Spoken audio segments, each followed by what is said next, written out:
at kissing old guys. I practice on my dad all the time. Thank you so much. You guys have been lovely. Are you ready for an awesome show? Hell yeah. This guy is a favorite in the Austin comedy scene. He's going to be a favorite of yours. Please get loud. Put your hands together for Doug Miller.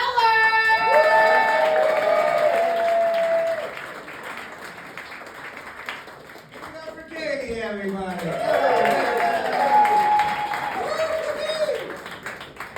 Guys, I'm here to talk about what's important. And by that I mean the film Roadhouse. Any fans of Roadhouse? Yeah! Yes, that's the appropriate response for wooing. If you haven't seen the 1989 cinematic masterpiece starring Patrick Swayze, in his prime, while he sports the greatest mullet the universe has ever known, and wears more denim than a human should legally be allowed to wear. It's about a guy named Dalton that goes around ripping guys' throats out. That's pretty much it. If you haven't seen it, you've now seen it. It also features some of the best writing in cinematic history. I'll give you a great example. At the 10-minute, 19-second mark, I've seen it a lot, a woman walks up to the bar and orders a vodka soda. And then a gentleman walks up to her and says, "Hey there, vodka soda. How's about you and me get nipple to nipple?" Yeah, you heard that right. "Hey there, vodka soda. How's about you and me get nipple to nipple?" A guy went to film school, wrote that line, and then a board of executives in Los Angeles sat around a table, watched that be delivered from an actor's mouth, and they're like, "That stays in the picture. That's going to win us an Oscar." Now, I quote this film a lot, particularly that line, "around the house," you know? At this point, me saying in our house, like, "Hey there, vodka soda, how's about you and me get nipple nipple around our house?" That's like saying, "Good morning," or "I love you." And about a month ago, my wife was taking a walk. I happen to drive by her. I do a U-turn. I pull up next to her, and I yell out the window, "Hey there, vodka soda, how's about you and me get nipple nipple?" I say this to her so often, it doesn't even faze her. She just gets in the car and we carry about our day. Cut to a few hours later, she starts cracking up and I'm like, "What is so funny?"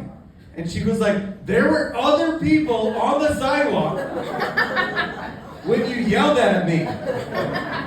And then I got in the car."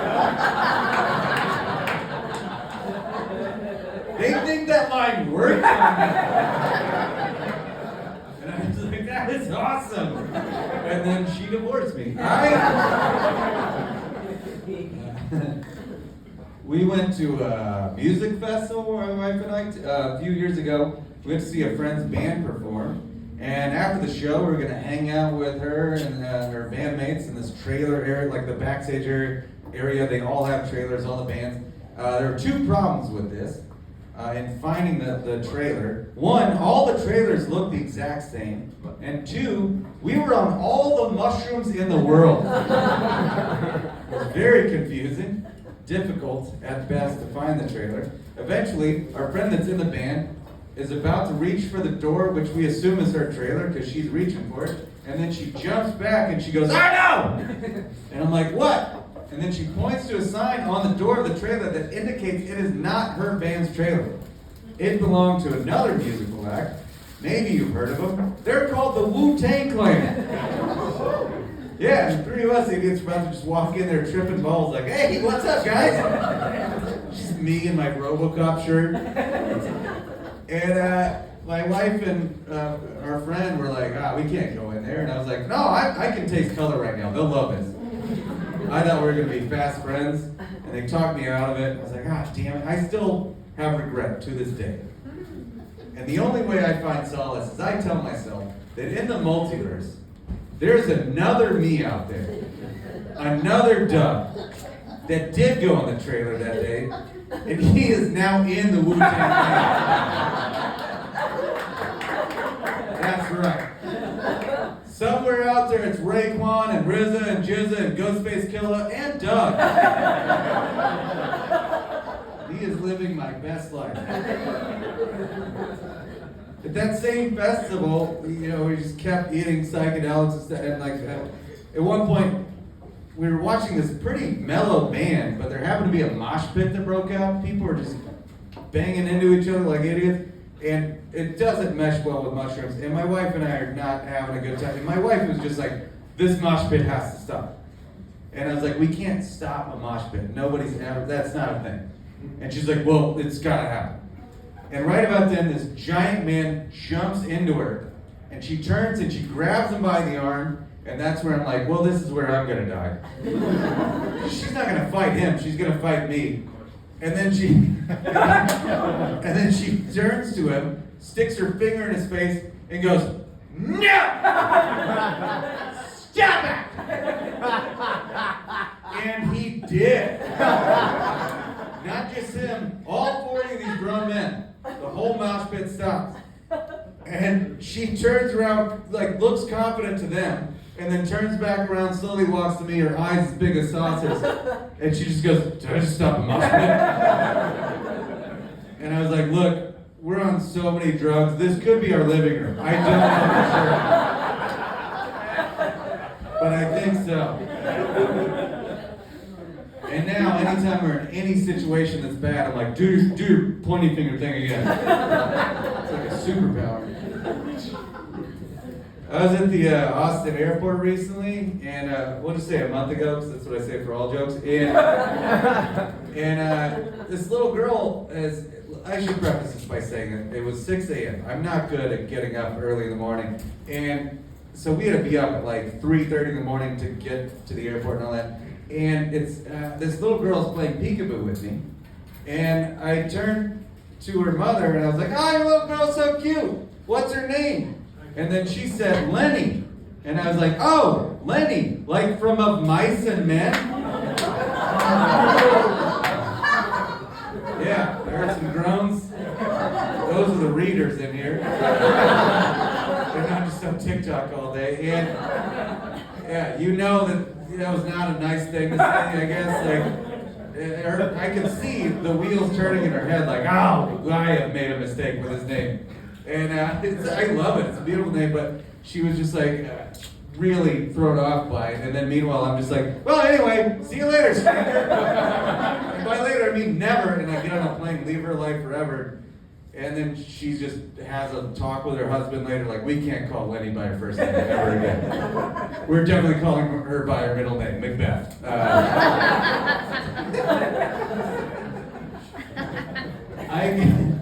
I got a lift from the airport soon after, and man, this is so weird. I got in the lift, and the driver didn't speak English, and he turns to me, and he was like, do you speak Spanish? I was like, no, I'm sorry. And he was like, that's okay. And then he uses Google Translate then to talk to me. So he shoved his phone in my face, and the question on his phone immediately was, do you think I can pass a little gas? Swear to God. And I laughed in his face. I was like, ow, this guy's great. He doesn't speak the language, but he's making weird jokes. This guy's awesome. 5 stars. And as soon as I laugh in his face, it looks like he's about to cry. I had hurt this man's feelings. And clearly there's a language barrier. I feel bad. I don't like hurting anybody's feelings. I'm like, oh my God, what happened? What was he trying to say? I realized he was probably trying to ask me, do you think I can get a little gas? Like gasoline? And I was like, oh, see. So then sure enough, we pull into a gas station. He fills up his tank, and then he gets back in the car, and then he let out the loudest fart I've ever heard. To this day, I still don't know if he was messing with me. I have to go to the grave with that one. For whatever, I'm an idiot. You guys have already established this. I don't know why, but the last 6 months or so, every time I go to take a shit in our house, I play the song Release the Beast by Breakwater. I just think it's so funny, and it makes my wife laugh every time. And it's also a warning signal. And last week we went into a bar and that song came on at the bar and I shit my pants. I created a Pavlovian response. It's called Pavlov's butthole. Got one clap, all right. We were at that same bar not too long ago, we'll say a month ago, and we overheard this conversation by these women talking about how dry the grass gets in Austin, you know, like in the summertime, which is very true. Riveting conversation. It was like 8 hours of this conversation I heard. And they were giggling, having a good time, God bless it. And at the end, they're just talking about how, like, on the 4th of July, you gotta stay home, water your grass, you know, keep it wet so it doesn't catch fire. And then eventually, the band breaks up. One of the ladies walks across the bar. She's about to exit, but she turns back around and throws a peace sign up to her friends and yells across the bar, "Stay wet!"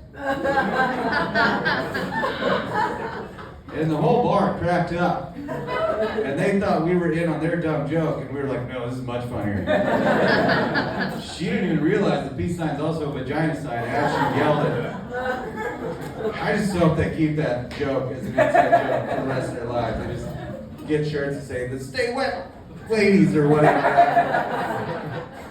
One of them dies eventually, and Edith has to speak on Judy's behalf, and she's like, hey, if there's one thing you need to know about Judy, she stayed wet till the end. That casket is soaked. She's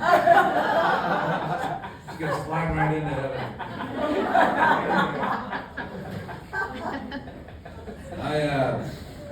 I'm an aspiring writer. I want to be a writer. It's a hard field to break into, you know. Sometimes I wish I was a writer in the 18th century, you know, like Humpty Dumpty sat on a wall. Humpty Dumpty had a great fall. All the king's horses and all the king's men couldn't put Humpty together again. Cool story, bro!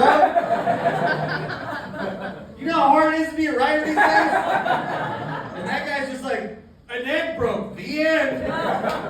That thing's getting passed down for generations.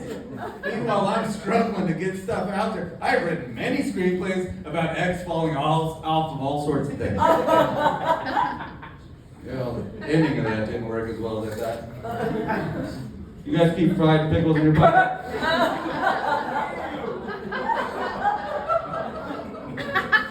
Found them outside. I don't know where they belong to. I've been burning my nipples for about 5 minutes. I was like, that'll be funny if I just pull out fried pickles and do my step. Works okay. I don't really like pickles. So this is an awful choice on all parts.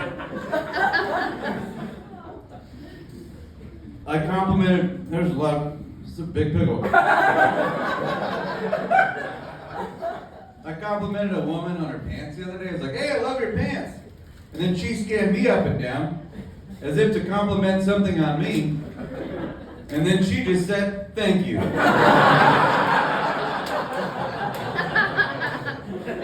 Screw you, lady. Pretty easy to lie. I forgot that wasn't water. It's vodka. It's trying to wash down the pickle with water. It's all bad. I gave Charles Manson's music a listen the other day. He has some folk albums out there, if you didn't know that. And I was like, just out of morbid curiosity, I was like, I'm gonna check this out.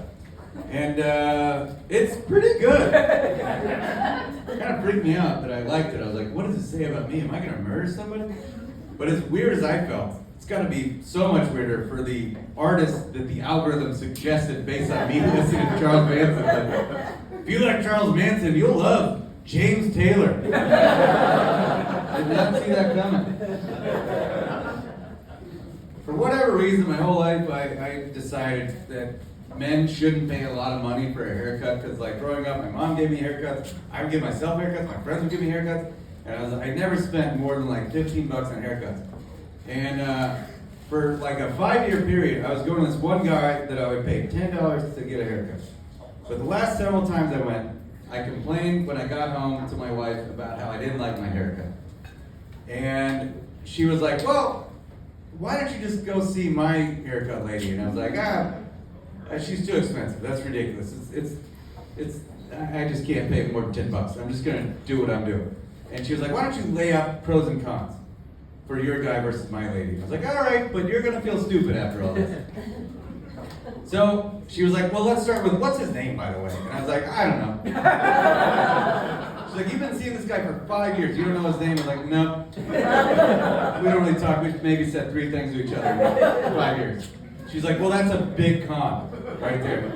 What else don't you like? And I was like, well, I think it's a front. And she was like, why? And I was like, I gotta pay cash.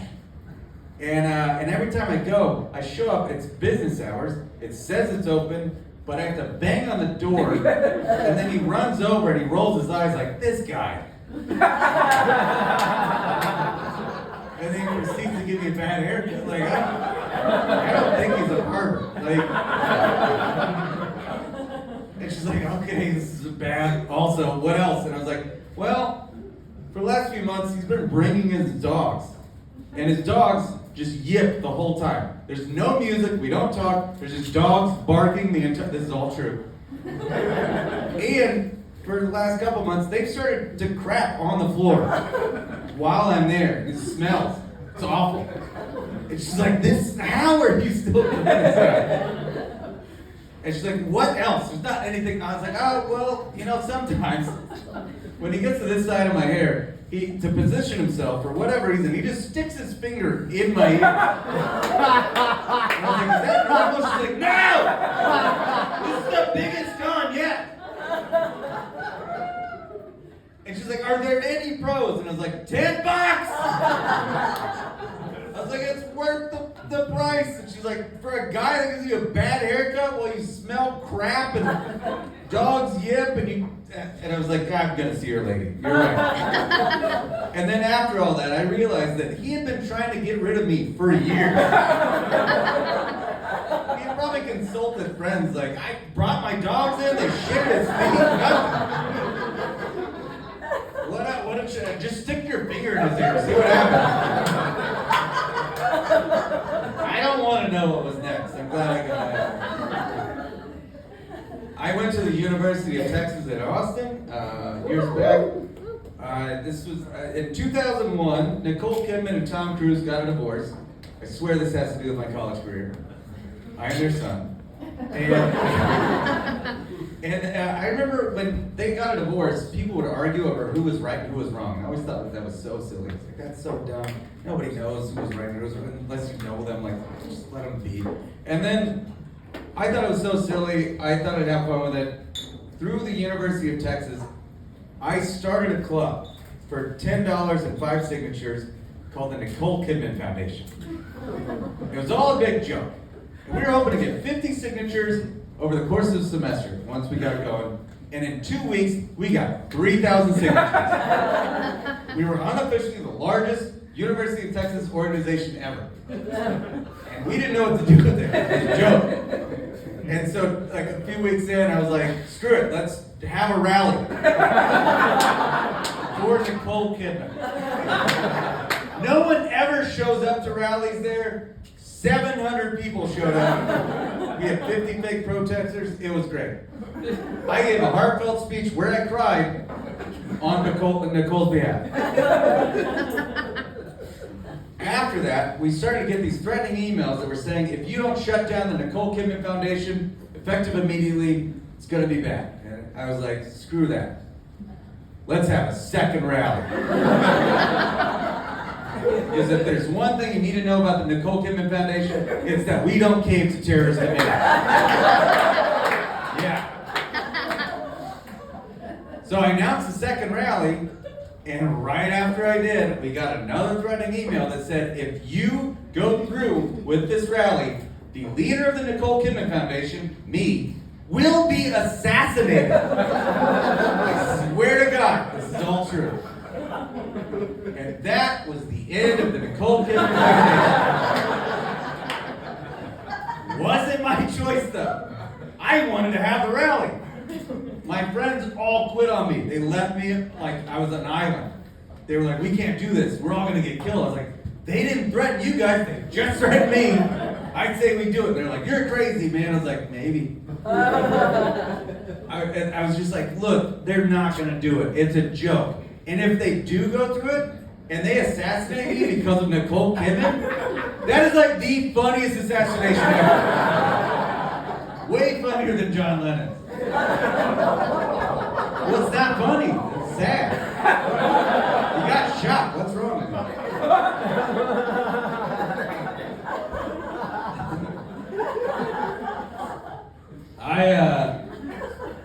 Here's a fun prank. This is like the funnest prank you can ever play, but please be careful with this because my friend Jimmy is pretty screwed up now. This is what happened. My friend Jimmy liked to tell me about his weird dreams. He like texted me about his weird dreams sometimes and call me or something. And I know he did this with his wife as well. And at one point, I texted his wife and I was like, hey, the next time Jimmy tells you about one of his weird dreams, I want you to text me and tell me every detail about his dream. And then I'm going to call him and tell him I had that dream before he has a chance to tell me. And she's like, this is going to mess him up. Good. Let's do it. So about a week passes, and Jimmy tells her a dream. She texts me all the details. I call him that night, and we have a conversation. And then at the end of the phone call, I'm like, hey, buddy, before you go, I got to tell you about this crazy dream I had. I was like, for whatever reason, I was like the leader of this group of space pirates, and our sole job was to protect this one planet from getting attacked by these crazy space bugs. And Jimmy is silent. This is his dream. But in the silence, I can feel the tension, you know?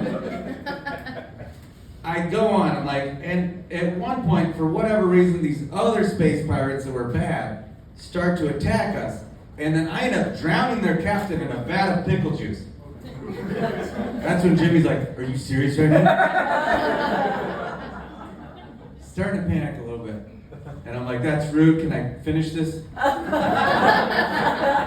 keep going with this dream. Like then, for whatever reason, once I've drowned this space captain, it starts this intergalactic nuclear war.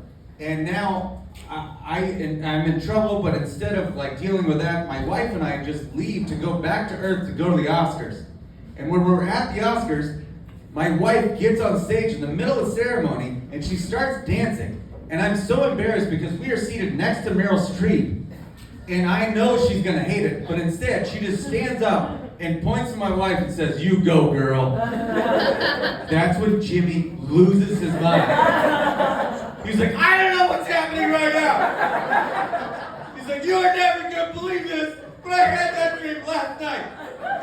And I was like, dude, it's probably a really common dream. He loses it completely. He searches, he was like, his only theory was maybe Meryl Streep died, and this is all a collective consciousness thing. He searches, did she die? She doesn't. He freaks out even more. He's like, oh man, I gotta quit smoking pot. I'm like, oh, don't be crazy. And I should probably tell you right now, Jimmy has horrible anxiety issues. That's why I chose him as a target. The perfect target. I should tell him it's a joke. I don't. I get off the phone, I'm like, have a good night. Knowing he is not gonna sleep. And then the next morning, should call him, tell him it's a joke, let him off the hook. I don't. I think he's going for 6 more months and 12 more drinks. 12 drinks later, I call him, I'm about to tell him about his dream again, but he sounds broken. He sounds bad. He goes on, before I get into it, he starts to tell me about how he's lost weight. He had to up his anxiety meds. His blood pressure's up, and I'm like, gotcha, bitch! That's it for me. Get over, Katie.